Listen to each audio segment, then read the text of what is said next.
Hey y'all, welcome back to the Luxuriant Curls channel. In this video, I'm going to show you how to make my creamy shea butter mixture that will work wonders on your natural hair. If you want to know how to make this mixture, then you definitely need to watch this video.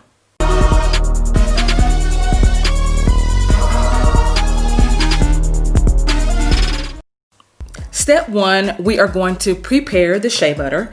We're going to actually break this shea butter into chunks and we're going to place it in a bowl. This is raw shea butter from Ghana, West Africa. Raw shea butter is the best because it's in its original state, which means that all of the nutrients are still intact. Now, of course, you're able to use whatever shea butter you have on hand, but unrefined shea butter is the best shea butter to use to make sure that you're getting all the benefits that shea butter is going to give to your natural hair. The next thing I'm going to add is 1 tablespoon of icing on a curl whipped butter. I add this to the mixture just because I bought this and it didn't do what I thought it was going to do. So I just decided to put it in my shea butter mixture because it has mango butter and avocado butter in it, both good butters for natural hair. So that's the reason why I put it in my shea butter mixture. I boiled about 2 cups of water, and now I'm pouring that hot water into a small pot, and then I'm just going to place the bowl with the shea butter in it over the pot, and I'm going to let it sit for about 10 minutes just so that it can melt enough for me to mix it. And this is what it looks after it has been sitting for about 10 minutes. I don't like to completely melt my shea butter because I find that it becomes too loose to really work with. So I just melt it enough to be able to mix it. So now I'm just mixing it, and there were some chunks still left over. You saw one kind of fly out of the bowl. So, make sure that all of the lumps are a little soft enough for it to be mixed. But overall, most of it was soft, so it's okay. Step 2, I'm going to add my oils to my mixture. I'm adding jojoba oil, which is great for moisturizing natural hair and mixes beautifully with shea butter to nourish even the driest of curls. I'm adding some almond oil, which is great for hair growth because it strengthens the hair strand, which makes it less susceptible to breakage, increasing hair retention. I'm adding rosemary oil, which stimulates hair growth and can thicken the hair. This oil also has a slight fragrance, which can cover up the nutty smell of the shea butter. And last but not least, I am adding some lavender essential oil, and this is just for fragrant purposes only. The nutty smell of shea butter can be a little bit overpowering, so I do add this to kind of mask it a bit.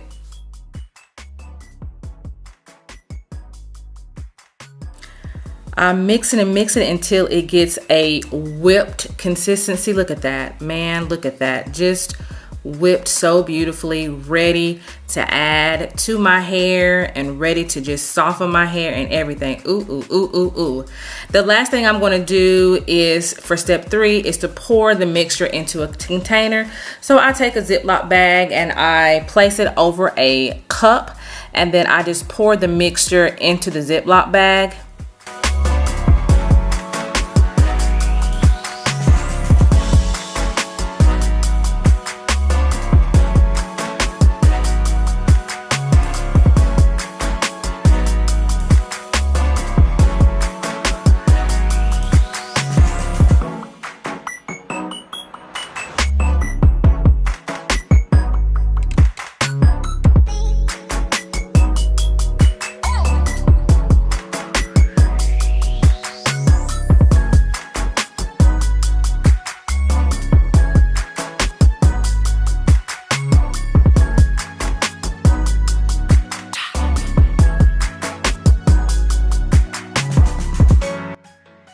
After I fill the Ziploc bag, now I'm just going to take it out, and it's going to be sort of like a frosting bag that I'm going to use to actually pour the mixture into the container. So I'm just going to grab some scissors and I'm going to cut off the tip of the Ziploc bag so that the mixture can go through.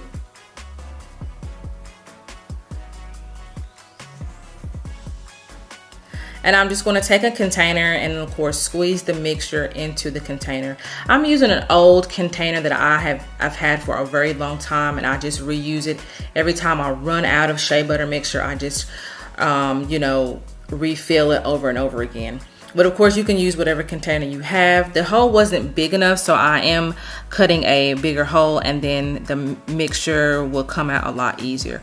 There is some chunks of shea butter that's still left in, so that's the reason why it's a little difficult for it to come out. But once those chunks kind of go through, you will see the mixture come out a lot easier. Okay, there it goes.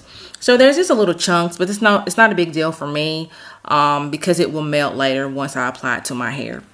My shea butter mixture has been a staple product of mine since I've been natural. Shea butter is great for type 4 curls because it gives added moisture and acts as a barrier around the hair strand, which decreases hair breakage. This mixture is definitely one reason for the thickness of my hair and for the retention of my hair. If you have dry, type 4 curls that is not growing due to breakage, give this mixture a try. All the ingredients will be in the description box below, and I know this mixture will give your natural hair amazing results. This is the Luxuriant Curls channel. You all have an awesome hair day, and I will see you next time.